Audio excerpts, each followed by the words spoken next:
There's something that I would like to share. I have been calling the Veterans Hotline for about 15 years now, and they have been amazing. They are wonderful. And the funny thing is, they're on the suicide hotline. So you call basically, in my phone, I have it down as crisis line, Veterans Crisis Line. And you can call about anything concerning veterans. And I have been calling over the years just through the health issues I've had, the sometimes the despair I had over my health issues, um, issues that I had, just minor ones that just confused me, or if I felt off, if I needed to be grounded, if I had a big life decision, if there was nobody else I could reach out to concerning different situations, I would call them, and there's an amazing support system there, amazing, beautiful people. I think only one time have I gotten something that was like, meh, but mostly they help. So when I call, the recording says, this is the suicide hotline. If you would, if you're in need, then I don't remember what it says, but it's basically stay on the line. If you are a veteran in crisis, or know a veteran in crisis, or need help with a veteran in crisis, please press 1. Same exact recording, whatever it says, that I've listened to over and over and still can't remember. Same exact recording that it has been for the last 15 years that I know of. This weekend, or this Friday, or was it Saturday? Friday, I called the Veterans Crisis Line. I went through the same exact menu, and after it said, for veterans, press 2, LGBTQ, press 3. And it hit me like a ton of bricks. And it made me cry, actually, at the time, that out of the entire world, who has the highest suicide rate? Out of the entire world, out of any culture, out of any sect, out of any people, like, who has the highest suicide rate? And why would we push that on our children? I feel pain for people that have that dysphoria or have that drive to change who they are. I do feel that there's a lot of deeper issues that I don't want to go into, my own personal belief system. But I do feel that there is a horror inside of me that we would actually push this out into the world to become something that's going to tear us apart.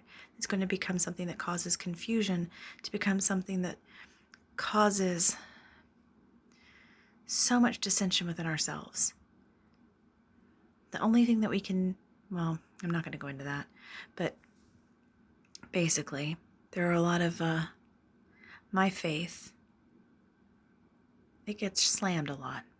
So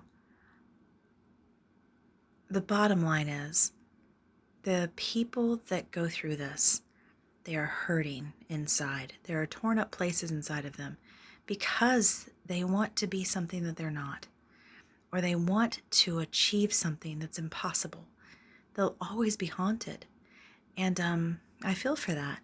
And then there's the actual true, the people that have,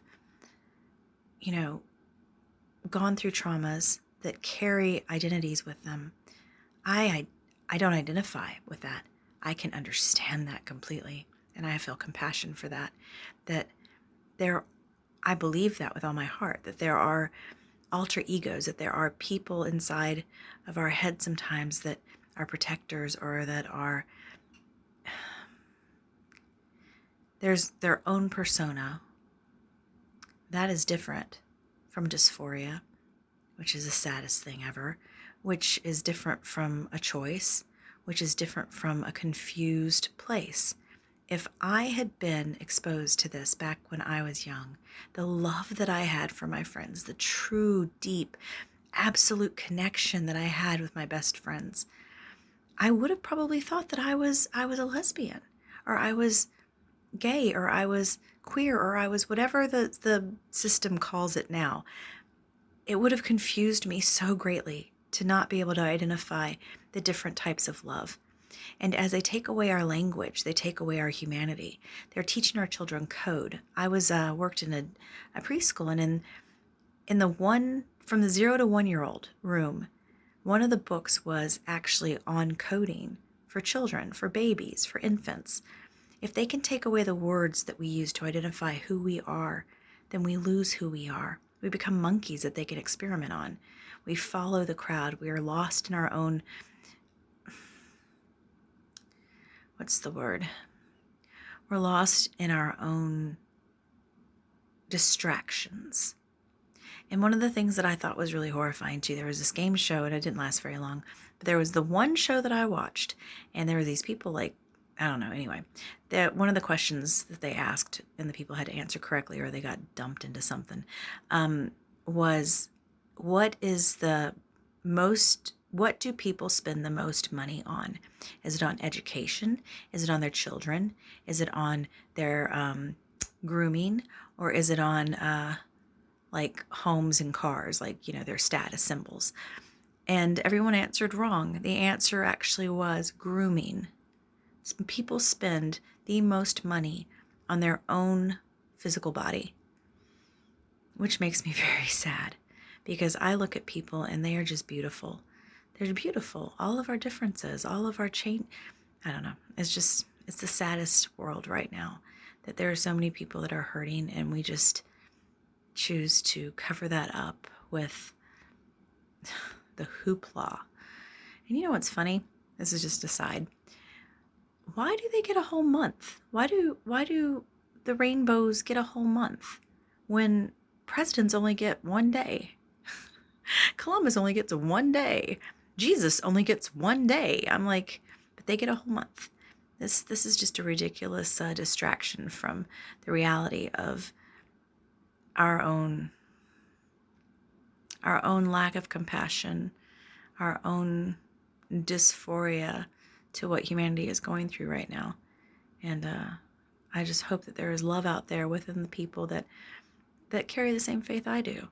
It comes from a place of pain. It comes usually from a place, every single person that I have met and loved that has identified with the gay community has been abused as a child. And I'm not saying that's across the board.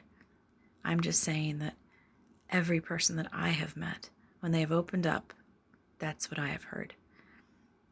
It's hard. It's hard to be able to